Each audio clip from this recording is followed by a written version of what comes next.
hooker with a heart of gold, prairie nymphs, soiled doves, sportin' women, whores. Prairie nymphs is very cute. You're listening to The Oldest Profession. My name is Kaytlin Bailey. I worked as an hourly escort when I was in high school for no good goddamn reason. I was just super curious. And then when I needed money for the first time, I got into sugaring because I'm not stupid. I'm Wendi Starling. I started selling my panties on the internet when I was 34. Then from there, made the very smart leap to sugaring at the ripe old age of close to 35. So I do that to help support comedy. So every week on The Oldest Profession, I am going to tell a story about an old hoe that came before us because it's the oldest profession, so it's got to have a history, right? And all these bitches have really cool stories. So I'll be telling a story from a sex worker, whore, lady of the night, woman of ill repute, whatever you want to fucking call it, that came before us. And you are listening to The Oldest Profession. To The Oldest Profession. You got to keep things spicy. What's finger licking good? I mean, come on. Obviously, the oldest profession has a history. Yeah, no, iced tea is good. It's good for you. Well, this isn't even iced tea. This is, I got a very fancy juice. It was $12. It came in this glass container, which I saved. This is hot tea. Oh, okay. That I brewed, and I put it, it's fine. Wait, you paid $12 for tea that you brewed? No, for a juice. Oh, okay. Oh, and girlfriend. Oh, good. I was like, what happened? No. I got, so the juice was, first of all, I didn't pay for the juice. I was able to obtain a $12 juice. Fair enough. And reasonable. It was delivered in this glass jar. So I saved it, and I'm like, one day I'm going to need to take some kind of beverage. Mm-hmm. And perfect. It's not a coffee cup. It's great. The glass container works on me too. I spent like $8 on yogurt because it came in like a cute glass thing, and then I committed, and I was like, these are my new wine glasses. Yes. So I had to buy like a bunch more yogurt so that I fully stock my wine glasses. Right. That was my strategy. I was like, I'm too poor to afford wine glasses, but I'm not so poor I'm not going to spend $8 on a single serving of yogurt. Absolutely. And I do the same with the Talenti, the frozen yogurt. I'm like, look, I don't want to eat ice cream, but it's also a Tupperware. Anytime you can justify buying bullshit that's too expensive or some junk food that's resealable. Yeah. That's a super smart idea. And I know the yogurt you're talking about. Yeah, no, it's good. It's very shit. It's very like European and Spanish to have a little short wine glass. Not too sweet. It's the right texture. Is it the goat's milk? I think so. Mm-hmm. I assume, I don't know. For $8, it better be virgin goat's milk. I mean, like, you better be doing some fucking magic on these goddamn goats. Does it make me thinner? Right. Yeah. As long as it's got probiotics in it. Right. Yeah. No, I will buy anything with the word probiotics in it. That's true. I got to keep a poop solid and my vag smelling fresh. See, keep your tummy bloat down. Yeah. This is a dandelion tea. Can I taste it? Yep. Dandelion tea. It's a mix of dandelion tea, roasted dandelion detox tea, and a moringa blueberry green tea. Ooh. So this is all like pushes bile through your liver, cleans out your lymphatic system, gives you energy. It's so important to keep your body healthy. Your body's a temple. Yep. And especially if it's also your business. You gotta keep that shit together. And especially if it's also the place where you dump alcohol from time to time. Yes. Like, yeah, no, reasonable. Whoa.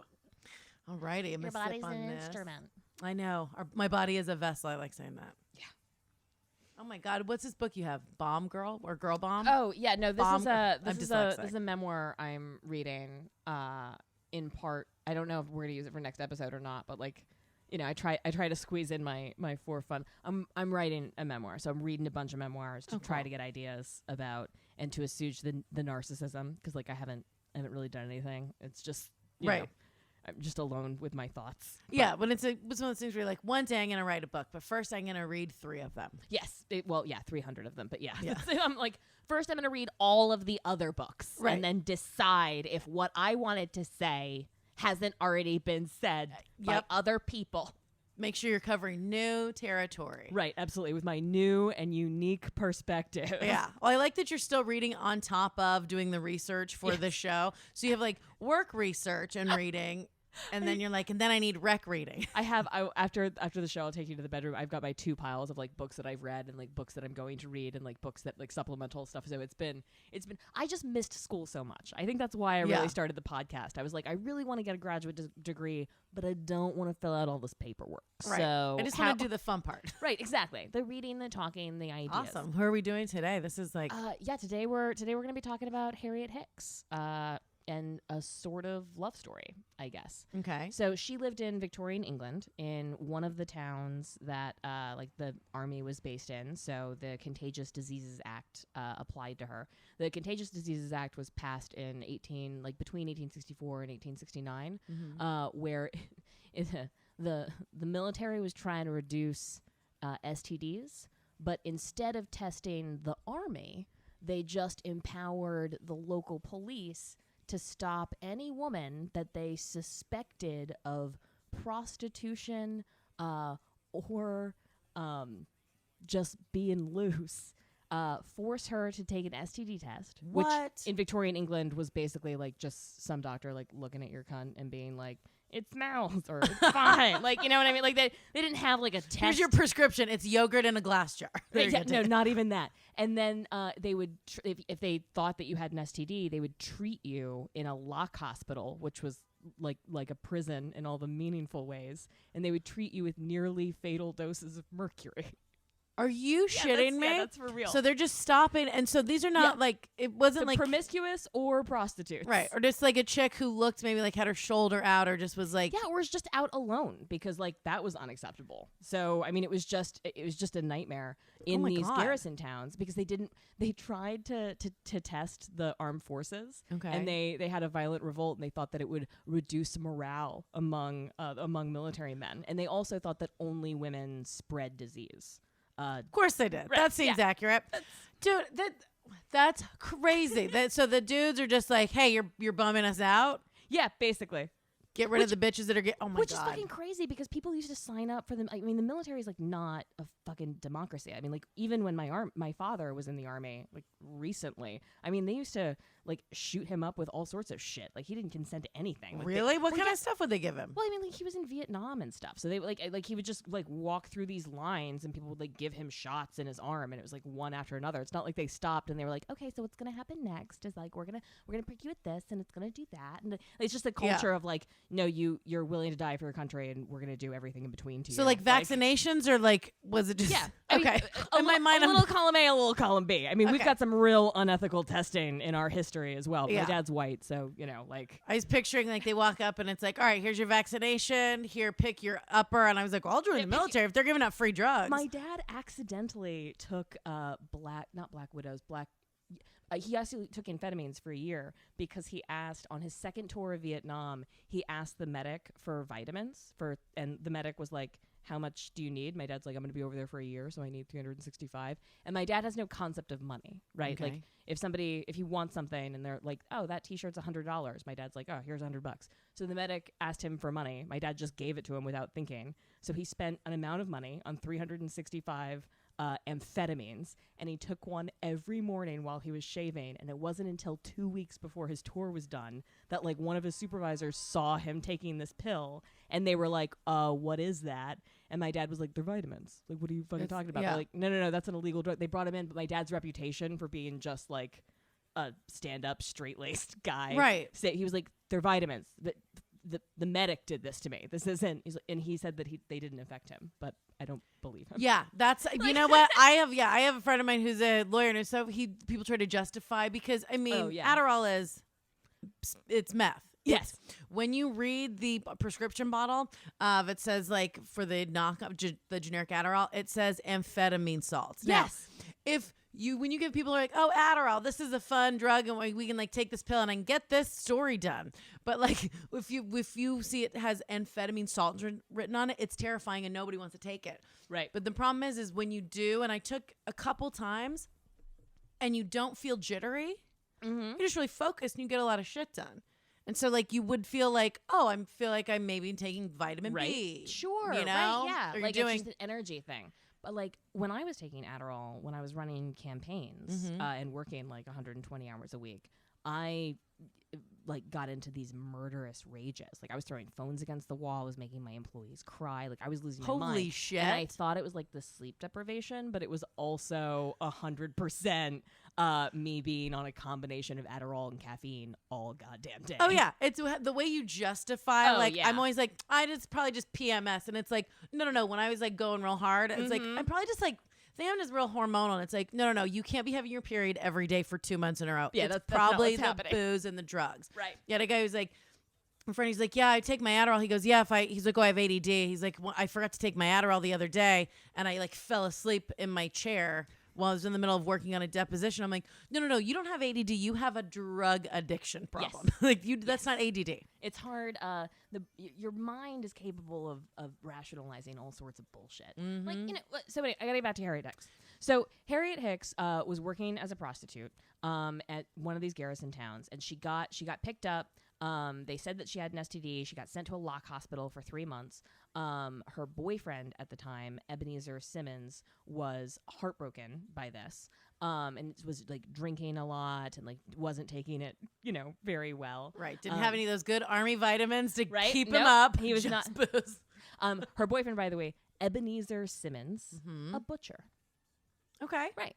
So anyway, she got into prostitution because she was married before, and she got married to somebody who wasn't able to support her, and so they broke up. And like below a certain class in Victorian England, like there weren't these formalized divorces because they cost money, and like you're not if you have zero assets to divide, it's like not an issue. Yeah. So it was pretty common within like working class communities in Victorian England for people to just formally like separate and then rehabitate like with other people. So like there were like a lot of serial monogamists, basically, if that makes sense. It's just dating, right? Yeah. So but in between her husband and meeting Ebenezer, she worked as a prostitute and she got registered through this process that the CDC started, right? Okay. So the contagious, not CDC.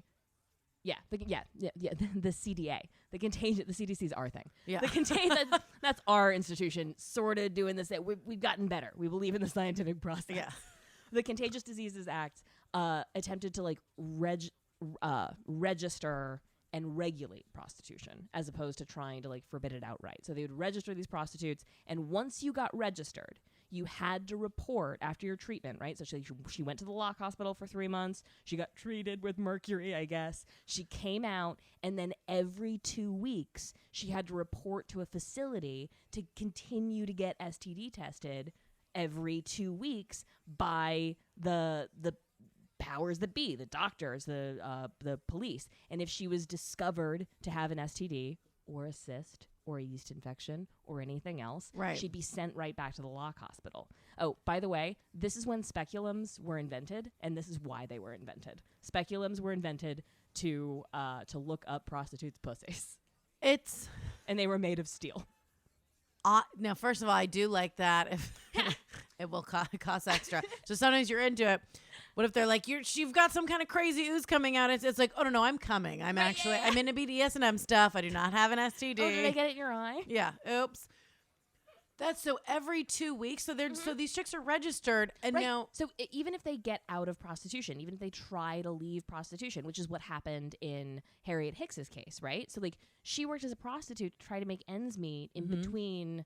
Her husband and then her long-term relationship with Ebenezer, but then she quit prostitution in order to be in a monogamous relationship with Ebenezer, who is now supporting her with his butcher's whatever. He's bringing home a literal bacon. Yeah. Right? Hey.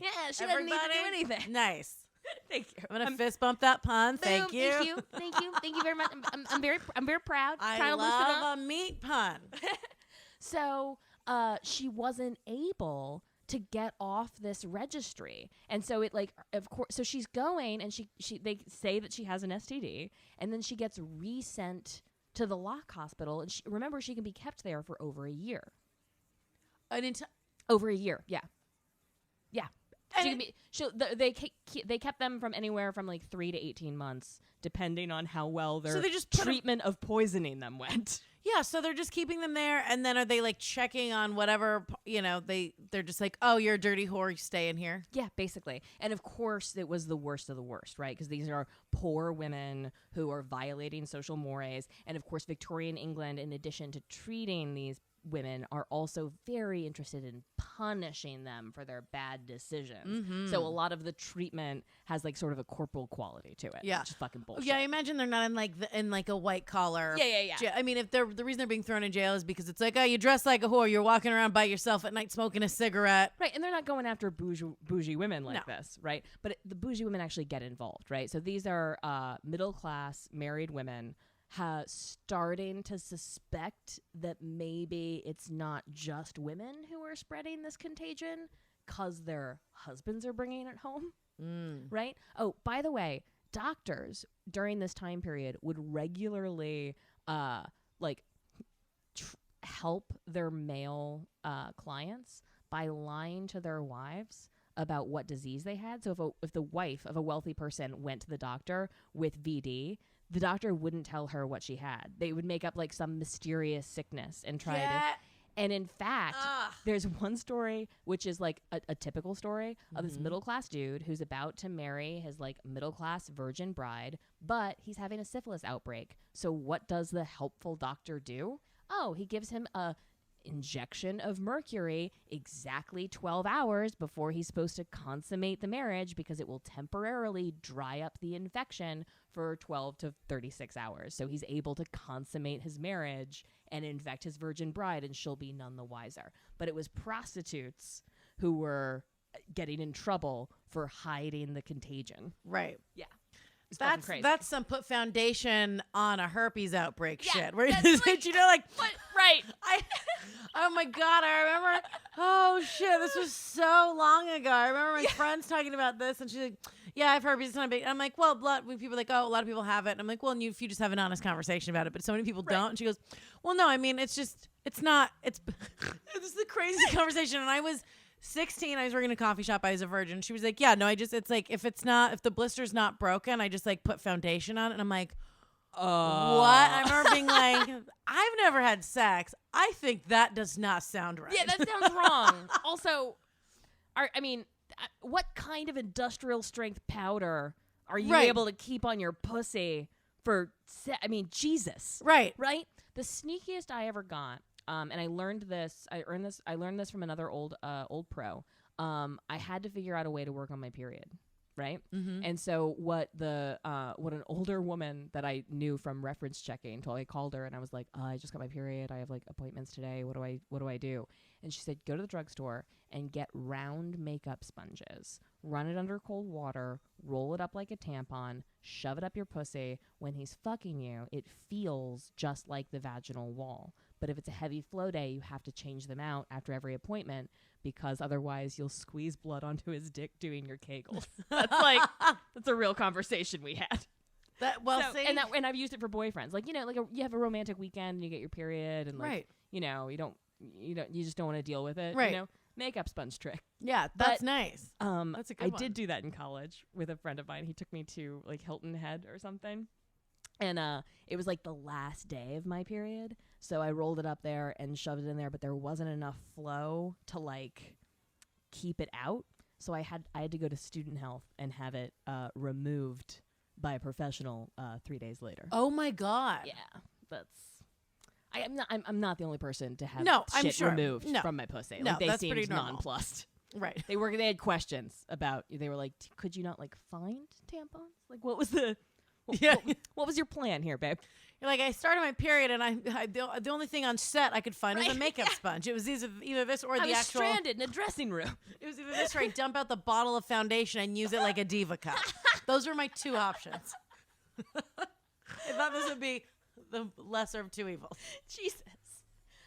So that's and this is I want to get back to Harriet's story, but here's what's.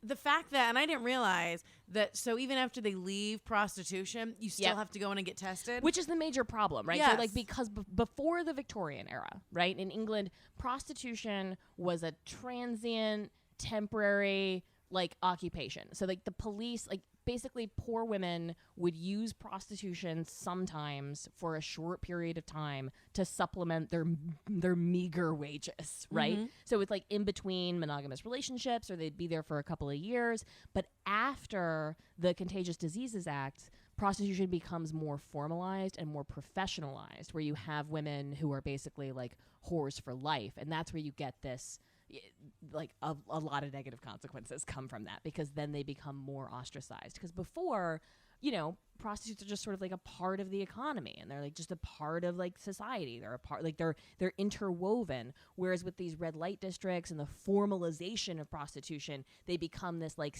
hated, ostracized, identifiable subgroup of women. Right. And that's what happened. And just the idea too, and I think people in sex work deal with this now. It's the same thing. If you've ever done sex work of any kind, you're this tarnished. Oh yeah, it's like once a hoe, always a hoe. Yeah, it's the same. It's the same thing that the madam told Maya Angelou.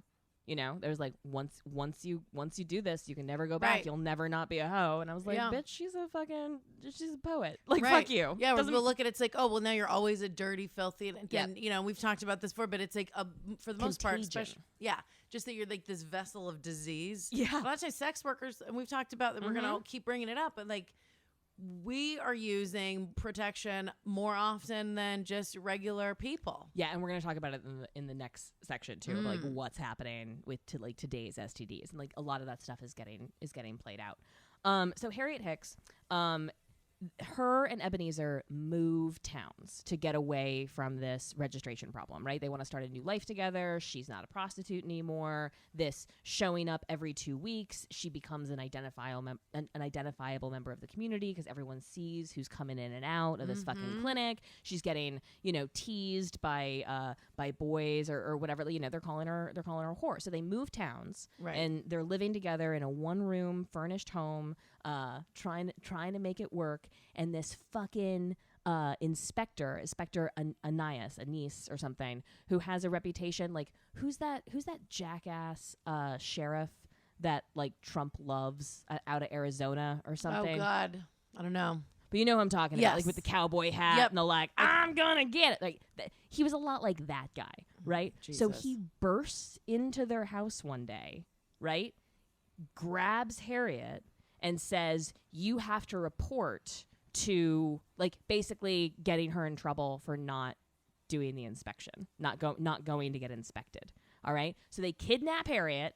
They bring her down to a lock hospital. All right. And they inspect her and they decide that she has syphilis. Oh, gee, I didn't see that coming. Yeah, because they're just like, they can just make up. Yeah, they just make whatever it up. The fuck they want. They can make up that you have syphilis, and if you're a dude, they'll make up a lie that says you don't have syphilis. That's how shit goes down. You just have a sinus infection in your dick. That's all it is. You don't have syphilis. Yeah, just a little sneezy poo. The other thing that they would say all the time is that like the reason that women were the contagion is because they were professionals, whereas the men that saw prostitutes were just doing a temporary, occasional, and natural thing. Whereas prostitutes, because they were profiting from what they were doing, were the worser of the two sinners.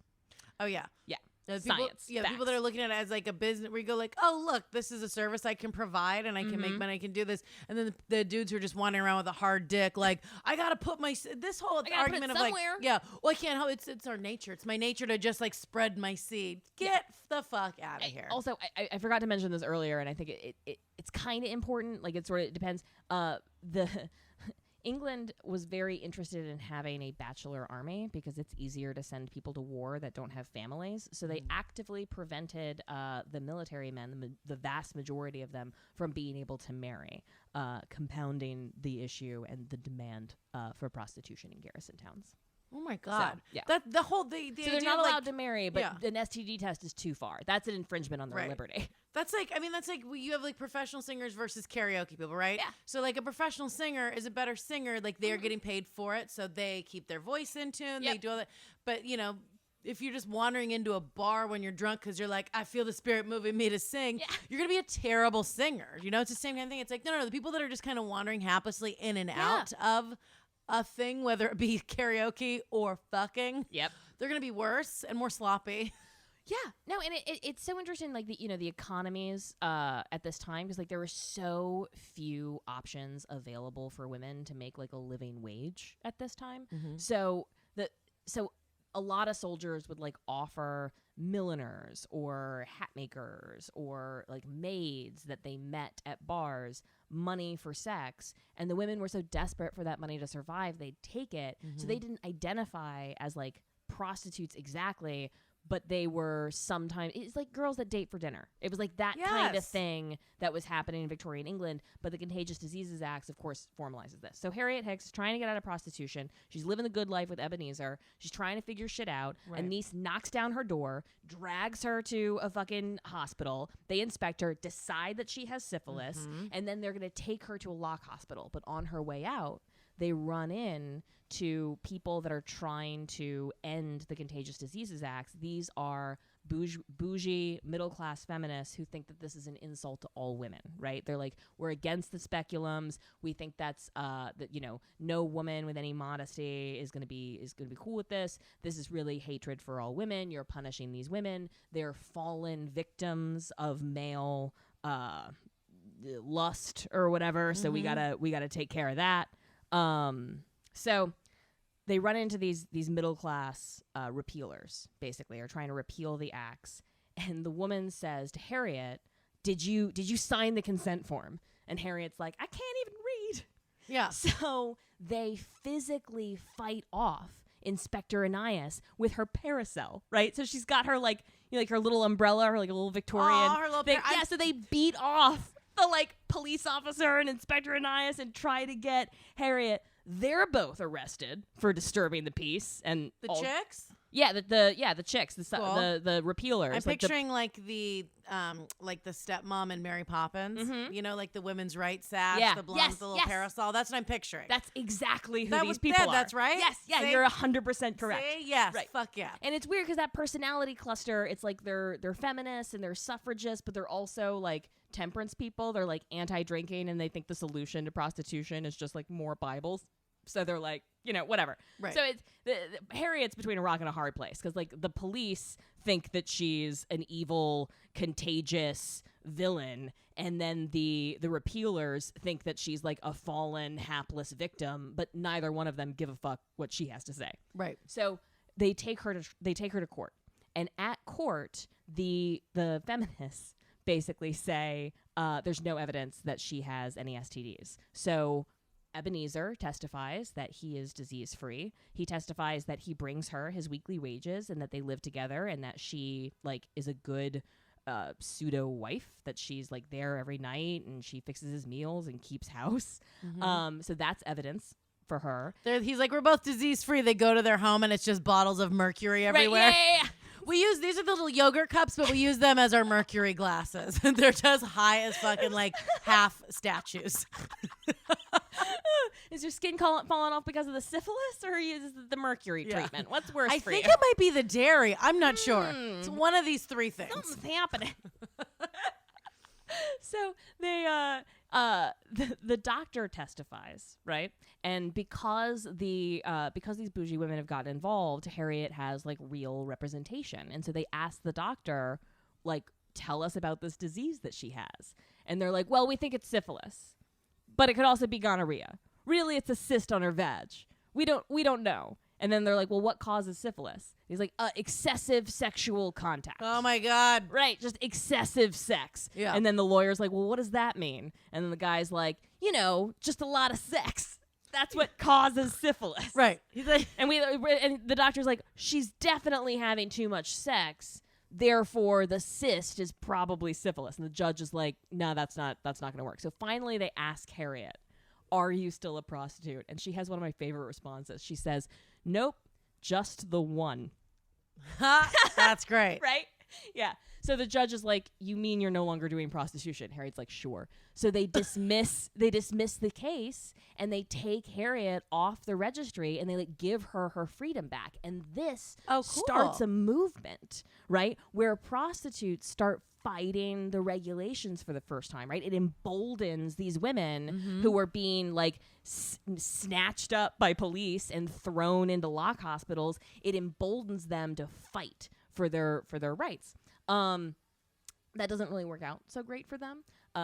Several things happen. The hospitals that want the Contagious Diseases Act because it keeps their beds full, sort of like prison lobbyists, right? Same thing, right? Yep. So those guys campaign against liberal judges and get more conservative judges to be over these cases, and they outlaw ladies, i.e. feminist advocates, from being in the court because they're discussing matters of an indelicate nature, and they don't want to threaten their ladiness. So that happens next, and then the power of the police state overwhelms the prostitutes' resources, and shit goes real wrong for several hundred years. Holy shit! Yep, that's yeah.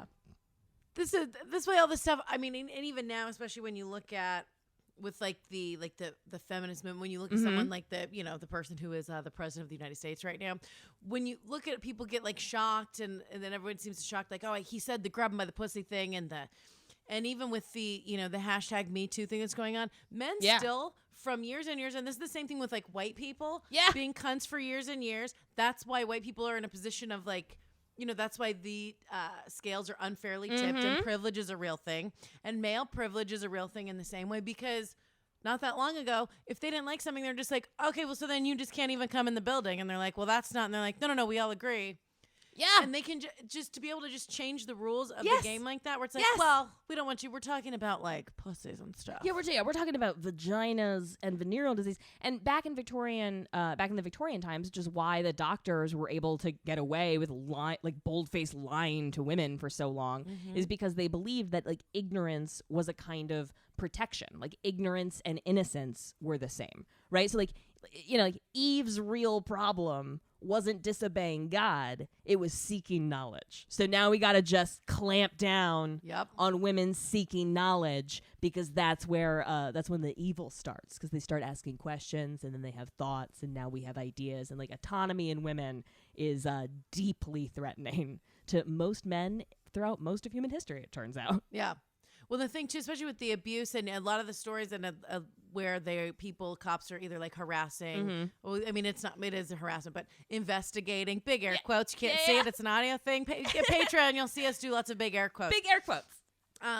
But where they're investigating suspected brothels or something, like where they're like, they think, oh, you're a prostitute walking around by yourself. We're going to a lot of it. It's this thing where like they're attracted to women and they want to, and they're like, I want to have sex with that chick. I want this, but then they're also ashamed of it, and they don't like. There seems to be this abuse thing that comes from like, oh, but I shouldn't be so attracted, or like I'm ashamed because I want this thing. Women are tempting otherwise good men into bad behavior. That's where you get this like syphilis fear, right? Where it's like women who are spreading the contagion. This is where you get this like adultery thing, where it's like the home wrecker is the real sinner, right? Not the husband who shits all over his vows. No. It's this temptress who's luring him out of the marriage. You get this, I think it's the big fear around false rape accusations, where people are like setting honeypot traps and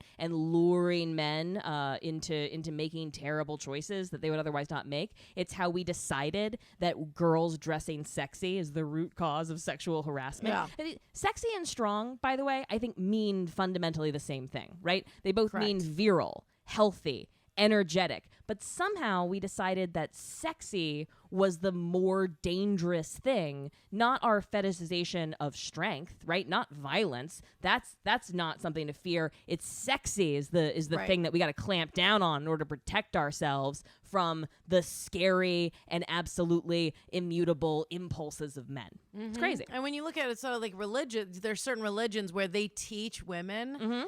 And they teach women to not be suggestive and don't flirt with men. Yeah. So this whole thing of like, look, don't wear makeup because like men can't help it. They'll just start face fucking. The same thing that justifies the hijab also justifies like the middle school dress code. It's the same fundamental belief that women can prevent sexual violence or prevent sexual thoughts in men by just dressing modester or something, which is bullshit. It's like, as any adult woman knows, You can get catcalled in a miniskirt. You can get catcalled in sweatpants. There is nothing you can wear. I've been catcalled in like a hoodie and jeans, walking to a coffee shop job at like 5 a.m. Yeah. This is when I lived. This is years ago.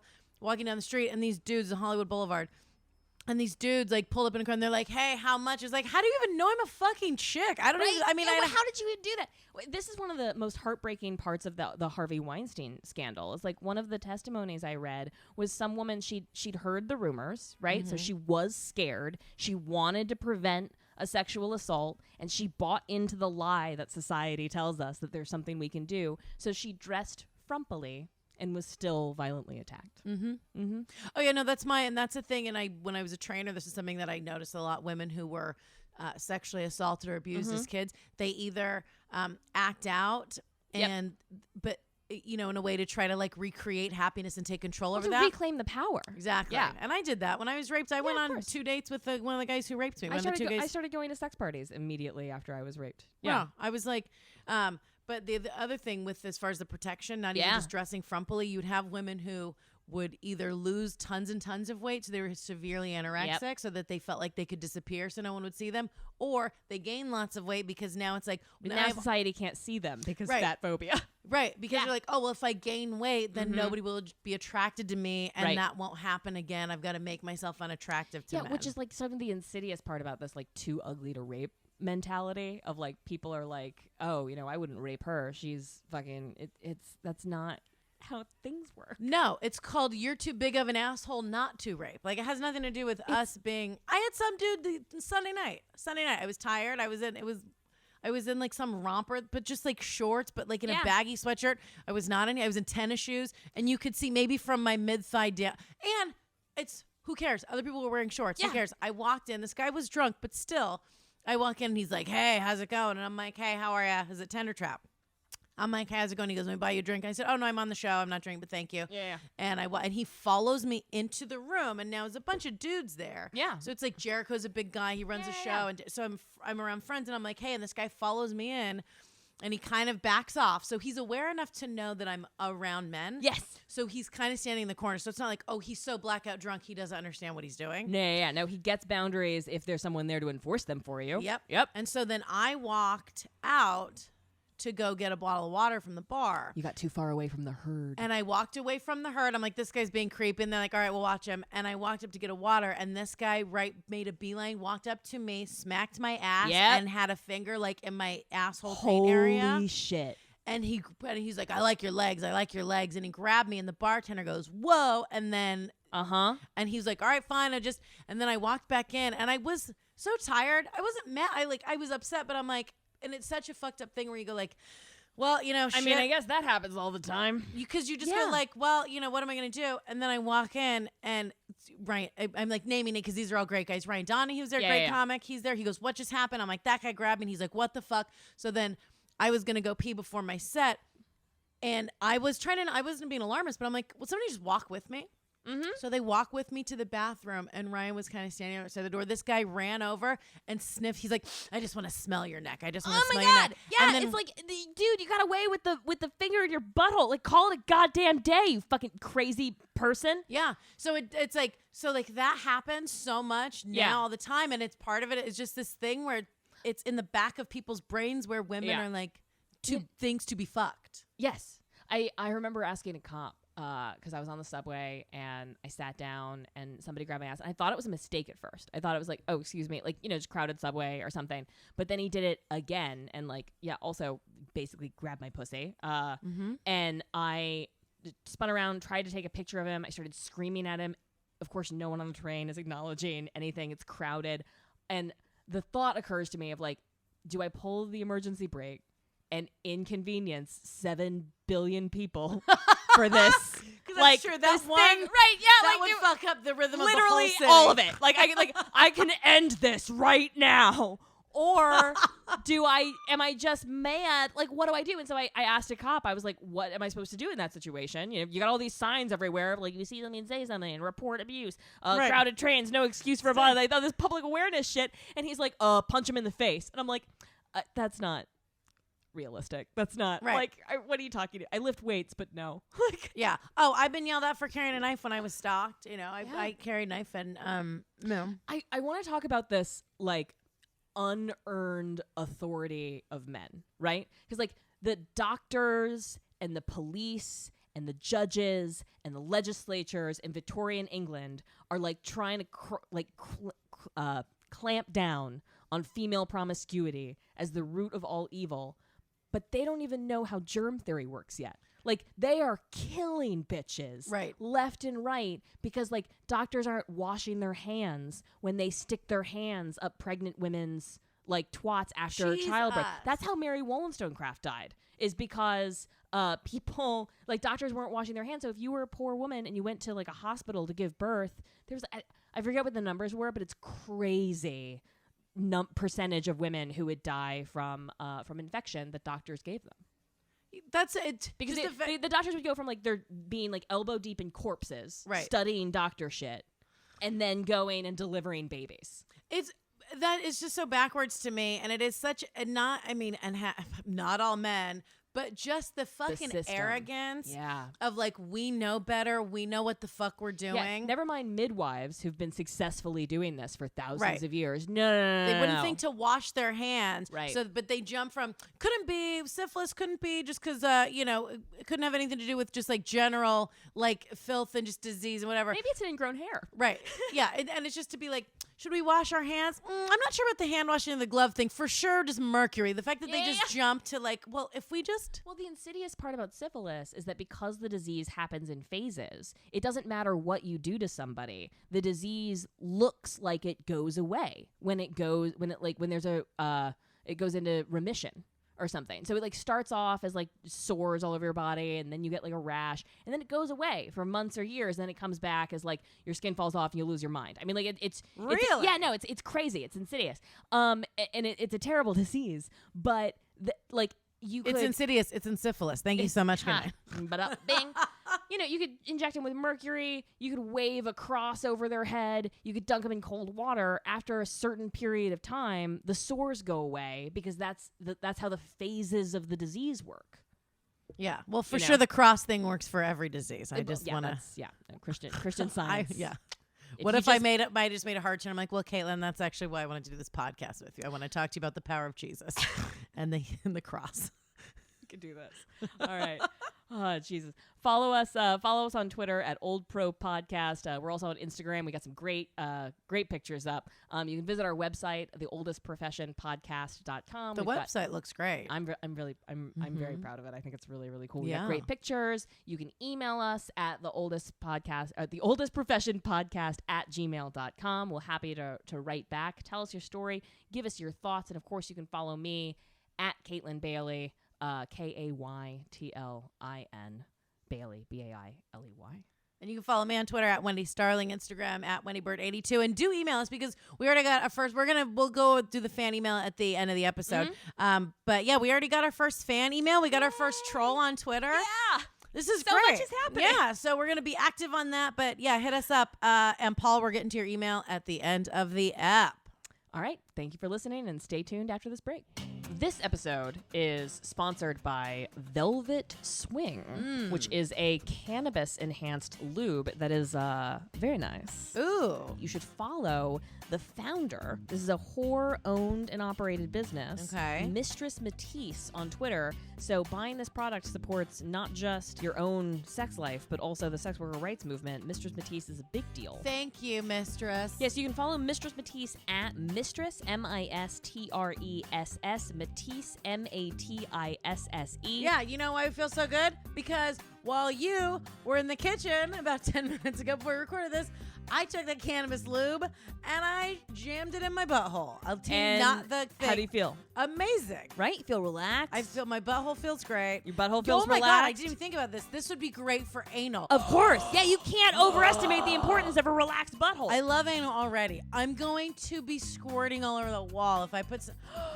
Okay, now I do want to wrap this because I want to go get fucked. Velvet Swing, so you can get high while getting down. All right, welcome back. We're excited to be here. So what I want to talk to you about, since we're talking about syphilis, we're talking about the Contagious Diseases Act in the Victorian England. So women who were arrested for prostitution here in New York, if they were carrying condoms, they were confiscated and they were used as evidence against them up until 2015, right here in New York City. Wait, I'm sorry, what? Yeah. So, it's a big deal. And so women who were caught, questioned, detained, just like they were back in the CD Acts, if they were found to be carrying too many condoms, more than 3, then they were arrested as prostitutes. More than 3? More than 3. Yeah, how many condoms do you have on you right now? I don't want to know. Are you a cop? Yeah, that's my phrase. Right? Entrapment. Yeah, exactly. It might be. That's the thing. So they were using the presence of condoms, right, as evidence against prostitutes. And we, the Red Umbrella Project reaches out to prostitutes, asks them to tell their story, all of that shit. And we were hearing over and over again that streetwalkers were choosing not to carry condoms in order to avoid being arrested by the police. Right? It's like we want to prevent STDs. We want to keep our bodies safe. We want to protect ourselves, but the cops won't let us. That's fucking insanity. On a related note, in 2000, there were 6,000 cases of syphilis reported in the U.S., and the CDC thought that we could eradicate the disease within our lifetime. But in 2014, there were 50,000 cases of syphilis because clinics are underfunded. The disease comes with a bunch of weight, right? People don't want to be tested. Right. And I was reading this article about the spread of the disease. So the only way to eradicate syphilis is when you test people and they come up positive. You have to treat them immediately, and then you have to ask them who their sex partners are, and then go and interview them and get them to get treated, and you play that game out however many circles it goes. And what they found is that men are willing to rat out women, but women are not willing to rat out men. So we have these same old ideas about how women are the contagion, and they're being treated, but they're just being reinfected by men. And the fact that women don't, Dude, this is a crazy. So I dated a guy long time ago, and I figured out he was married. I was like 23, 24. This is before you were doing that professionally. Oh yeah. I was working in a bank. Sure. And that's because with the sugaring stuff, it's been less than 2 years maybe. Sure. And then already short stint. And then it was okay. And then I'm done. But it was so that was a short period of time. I was fucking married guys for fun when I was a kid. I did it for love of the game. I get it. Which is why all this kickback and attitude from people when I put that article out when I started being public about it. How dare you? Yeah, and it's the sanctity of marriage. Yeah, I'm like, and first of all, when I was 23 and I was dating this guy, he was married. He lied to me. I had to figure it out. So it's not my fucking problem. Right. He's the one being a cunt. Well, you're an evil temptress, and you should be punished for your sins, preferably with an STD. Absolutely. So I told a lie because I was trying to get him to admit that he was married or just leave me alone because he was weirdly. This is actually very similar now that I'm thinking about it. He was actually really abusive to me because I started to pick up on clues that I thought he was married. And so he was gaslighting you, making you feel like you were crazy. Yeah, it was. Yeah, he really did. He for legit drove a minivan. That's true. And he was just it's for work. And I'm like, okay, whatever. And it's just what are these Cheerios on the floor? I get low blood sugar. Whatever. Hey, a number 1 dad keychain. I'm like, is that maybe his dad is number 1? I don't know. Yeah, maybe he just hasn't given him that gift for Father's Day. His father wants him to smell like him, so he's palming it all day. Right. What am I gonna judge this asshole? Anyway, so I brought it up to him once. I was like, hey, are you married? Be honest with me. And it was not gaslighting. He straight up choked me out and slammed my head against the car window. Yeah, because calling men out for their sins often provokes violence. Why don't women report sooner? Sorry. Yeah. Oh, I know. Swear to God. Yeah. He slams my head up against and he says to me, and he goes, you just don't believe anyone. This is your shit. Wow. You're suspicious. That's because you're insecure. Yeah. And that's not my fucking problem. And I'm like, okay, Projection. I'm sorry. Right. And it was crazy. So then I was like, we got to stop seeing each other. And then he sent me flowers and we went out to dinner a couple times. I was lonely. And it was, again, this was not sex official. really good? The sex was medium good. Okay. He looked like a young Paul Newman, so he's really hot. All right. And it was one of the first, like, he was maybe like my third sexual partner. Yeah. And I really did like he was really sweet. And he got in your head. Yes. And I was working 2 jobs at the time. I was working at the bank, which is where I met him, and at a coffee shop at night. And so he would, because I was literally pulling 70-hour work weeks. Jesus. So part of it too. That schedule, I mean, I've lived that schedule, and it will make you crazy. It will make you irrational, and the kinds of like fucked up, weird, crazy pants, anxiety-ridden, fear-based choices that you make will often lead to terrible choices. That's something that you see in sex work all the time. Is like the women that are getting like killed, harassed, arrested. A lot of those women are in such desperate situations that they're making these like fear-based choices, and they're not taking the precautions because they don't have any other. It's like, I got to make that money or I'm going to die. Right. Or like, I got to make that money or my kid's going to starve. Or I got to make that money or I'm not going to be able to get home. And it's like that. And that's not unique to prostitution. Right. Anybody in desperate situations makes crazy pants choices that often lead to them getting hurt in one way or another. Right. You're just exhausted. Yep. You're working crazy hours. Yeah. And that was the other thing and part of the thing. And it was never like an official, he didn't give me like money every month, but I've had this throughout my life. And I think a lot of other people experience this, and they're just not upfront about it because they don't want to seem like they're quote like a sex worker or like a prostitute. The stigma of sex work.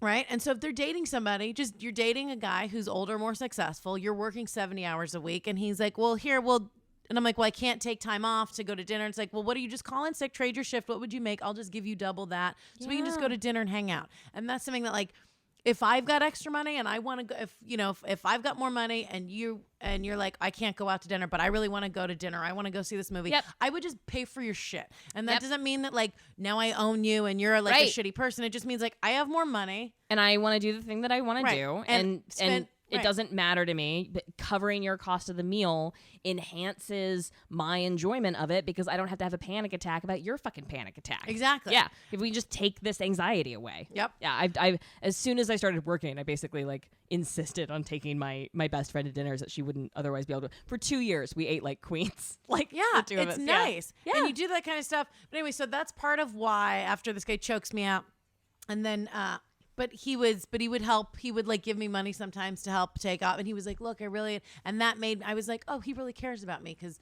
no one, I always worked for myself and paid for my own shit. So I was like, oh, he's showing like value and appreciation in me, whatever.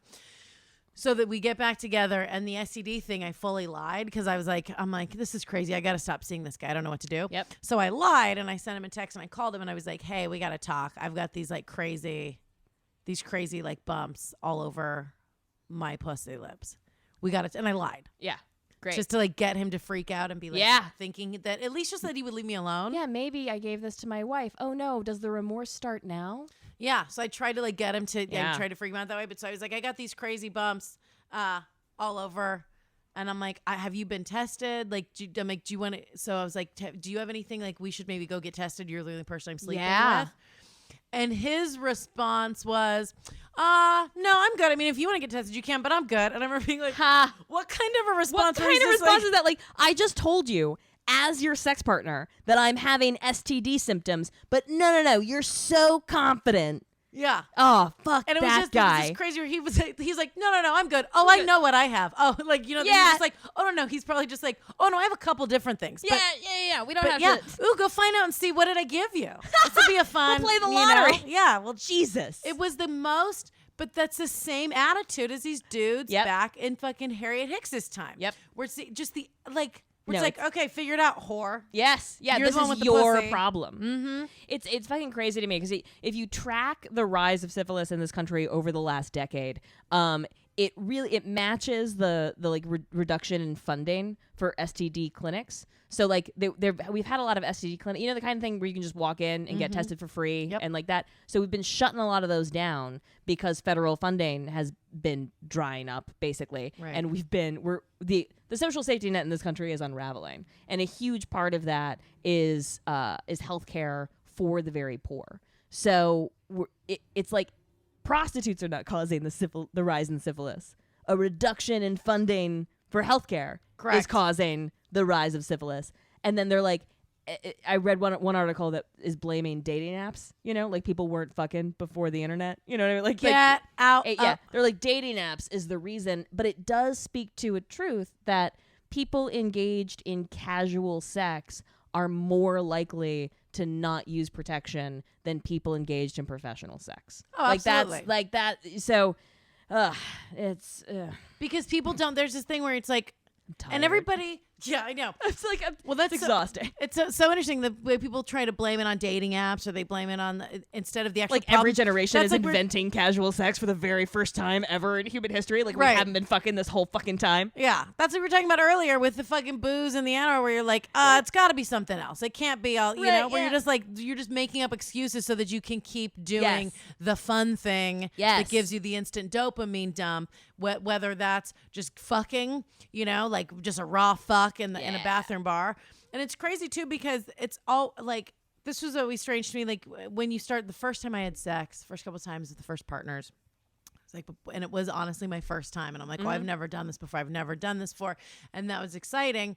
And then, so those were all true things. Yeah. And I remember the people that, in sex, when the guy is like, oh, and your pussy's the best, and you're this, and you're like, oh, this is great. But then once you're down and you're like 10th, 12th, 13th, as you go, oh, people are just lying to each other all the time. Right, yeah. I never do this. This is the This best. is the first time. Off. And everybody, instead of being honest, because everyone's so afraid, especially in casual sex, people just everybody's so afraid to be ostracized. like a chick, and not even just I want to go back to, but like as a chick, if you have condoms.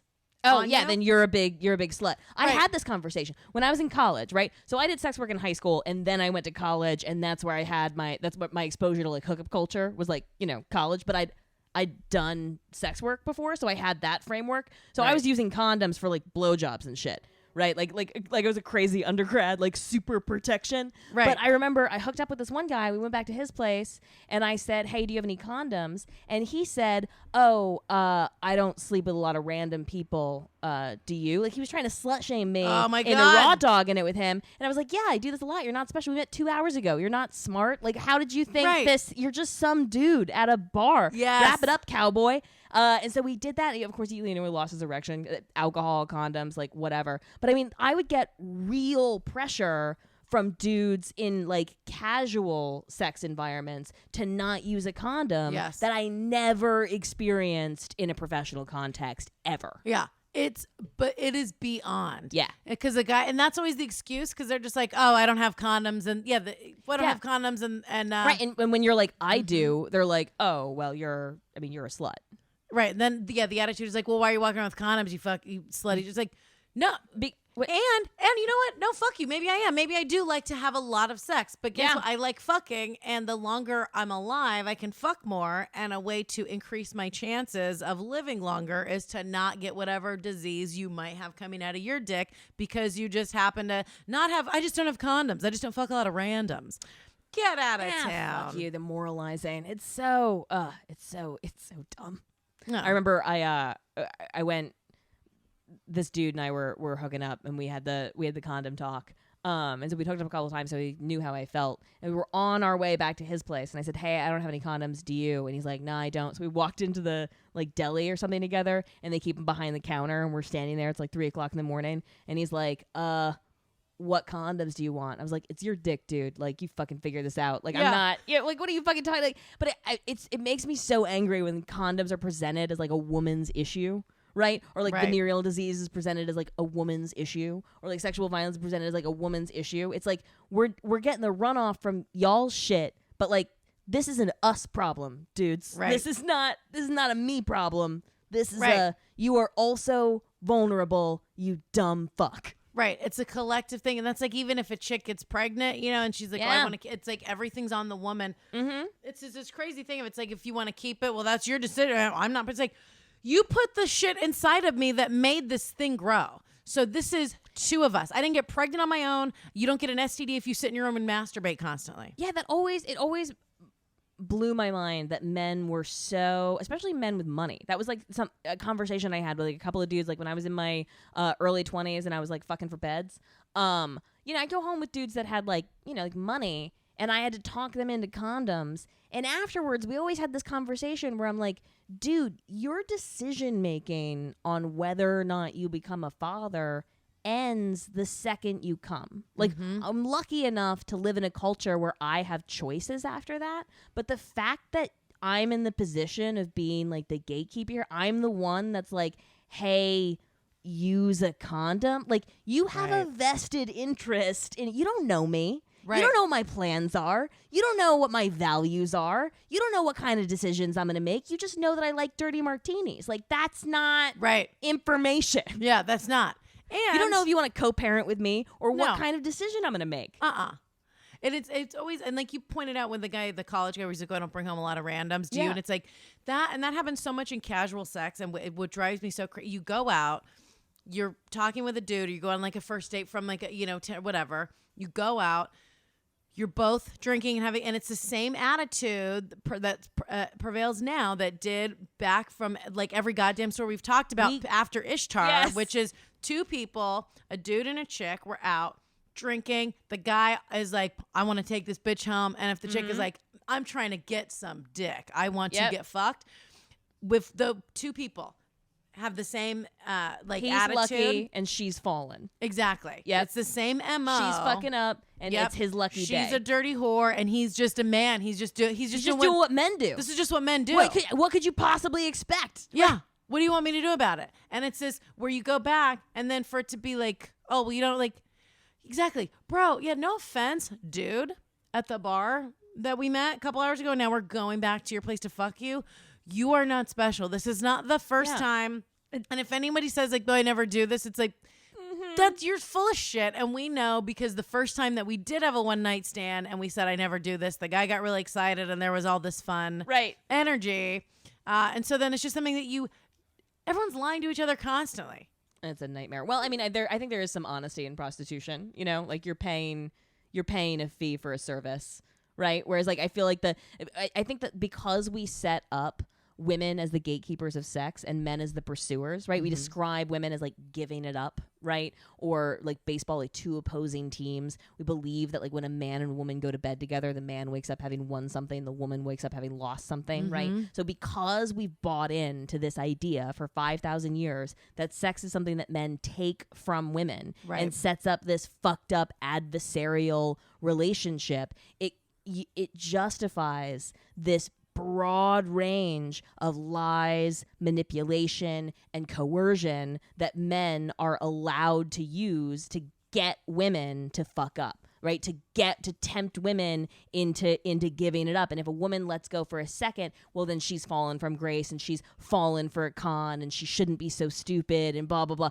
Don't you know that all men want is sex? And it's one of the things that pisses me off so much about the Harvey Weinstein scandal is it's men forcing civilian women into like the commodification of sex without their consent, right? Correct. Harvey Weinstein is like presenting this if X then Y scenario where it's like trade sex for something of value. It's like, if that's the relationship you want to have, hire a professional. Yes. Don't force that dynamic on some poor girl trying to become an actress. Right. That's wrong. Correct. Yeah. Yeah, the idea that I had some guy that they fucked, it was great. Really good. It was just so funny because I think he thought, and I said to him, I made it, like, we played the game, the dance. It was like, you know, the last time I hooked up with someone a couple weeks ago, it was Rex X, and we played this little dance, but he was like, do you want to go back to my place? And I wanted to fuck him. I didn't go back to his place to not fuck him. It's like, I have an apartment. Yeah. But I went back and we played, you know, and he got really aggressive out of the gate. And all I wanted him to do was and I go, just chill. Let's chill out for a second. Let's watch this show we said we were going to watch. Just chill out. And he was like, do you want to see my dick? And I knew I could tell he had a big dick and I wanted to go. And then we started fucking. he was like, yeah, see, aren't you glad? And I looked and I started laughing and I felt kind of dick. And I was like, but I'm like, oh, I was already gonna have sex with you. Right. Yeah. I just wanted you to wait. Yeah. I wanted you to be cool for like a half hour. Just be cool. Right. And there were condoms there. It's like, no. But I had to, for myself, let him know, like, you did not get one over on me. Right. You didn't trick me. Yeah. And I'm like, into oh, that having was great. sex I didn't want to have. Yeah. And if so, that's not a good, stop it with that dynamic. That's tricking bitches into having sex they don't want to have is not a seduction technique. Right. That's it's not wrong. how it works. Yeah. Women are allowed to equally want to just fuck and then walk away. Again, sex is not something you take from women. It's something two people do together. Right. I think we've had a real heteronormative episode. I understand men sell dick too, and lesbians buy pussy, and trans people, all kinds of people are having all kinds of sex for all different kinds of reasons. But this man-woman dynamic, fuck it, like it's feels rotten. It's like we've been telling ourselves lies for 5,000 years and then wondered why everything fucked up. Right. Ugh. I know. And it is heteronormative conversation. But we're speaking from our personal experience. Right. If I were to, but I mean, this kind of stuff, these power dynamics and this attitude takes place all up and down every spectrum. single type of relationship and interaction. Yes. With genders of all kinds. But yeah. It is a nightmare. I cannot believe that women were being arrested for having because they're like, if you've got like more than 3 condoms, you're a working prostitute. This is just one of many examples of like the stigma of sex work being used to reduce the freedom of movement and freedom of expression of all women, right? Because if you're just arresting women on the suspicion of prostitution, then women who are not prostitutes and not promiscuous are afraid to leave their home at night, right? If you're just allowed to arrest any woman for any reason, you don't think that the cops were punishing women for just being uppity or mouthy or like quote unquote difficult. Right. You don't think, I mean, of course it was being used to just control and contain women generally. And that's something that the feminists got. And it's the argument that they made over and over again. Yeah. They should do the opposite. I think they should do the opposite. Let's before we get Let's just start detaining men and asking them what their seduction techniques are, and if they sound a little rapey, then we can just send them to like a re-education camp for a couple of weeks. Yeah, we'll do that. Let's TVs, just try that. No gym. Yeah. But yeah, that and then the condom law. I think we should do the opposite. I think you should just, if people are out in bars drinking and they look like they're flirting, condoms, they should be shot. Yeah. I love Full it. of penicillin. Oh goodness! So we got our first fan mail. That's I know. really I'm so excited. You guys are so great. First of all, thank you for listening. Yes. This is really exciting that we have people already interested in it. Yeah. And we do our email account, the oldest profession at Gmail. Nope, the oldest profession podcast at Gmail. It's neither of us. You got to do the whole thing. Neither of us really. I'm listening to the episodes to like. We don't really know what our own email address is. Well, it's so new, but thank God you guys do because you're the using oldest profession podcast at gmail.com. .com. That sounded .com. That was Freudian. .com is love not. it. That's going to go to a different place. That goes directly into our bank accounts. We have Paul wrote us an email, and thank you, Paul, for writing to us. Yeah, he had a really good idea. Yeah, he had a great idea. So he is somebody that he is a client, I guess is the word that we use, right? So he's a patron. Patron of the arts of seduction. Yeah. And he wanted us to do a segment called Dear John, where we talk to men that, are patrons of prostitutes and might have questions about how to act right for the ladies they respect, which I think is a really great impulse. My basic advice to, he suggested that we call the segment Dear Johns, which I think is brilliant. I think we should 100% do. So Dear Johns. Yeah, here we go. What's yours? Just a heads up, prostitutes are also people, and people have the ability to set their own boundaries based on their own shit. So if you have a question about what's okay and what's not okay, ask the provider that you want to see, and when she tells you, do what she says. Pretty basic. Perfect. Yeah. Yeah, just because you are exchanging a gift for a service. Yep. Does not mean you actually own that person. No. You're renting at best. Ooh, that's a good tip. So then my tip, and this is This is one of my favorite things. Now, my experience is specifically with sugaring. Yes. So one of my very favorite things, a guy that I saw for a while, here's a fun tip. Bring a granola bar. He always brought me a little snack, like an apple or a granola bar. Feed a hoe. You can't. You don't want a hangry hoe on your hands. No. Yeah. Because I would be running around. Right. I would be like at work. I'd be doing, I'd be like, working at the gym, and then we'd go right before dinner. If we're going to see each other, we're going to spend 4 or 5 hours together, even if we're going to dinner later. Yeah. He always, bring a snack. Do it. Yeah, absolutely. Kind bar is great. It's low in sugar. You can get the dark chocolate. Yep. Yeah. Absolutely. And then the other tip is, I don't know, should we give out our Venmos or tell them to pay?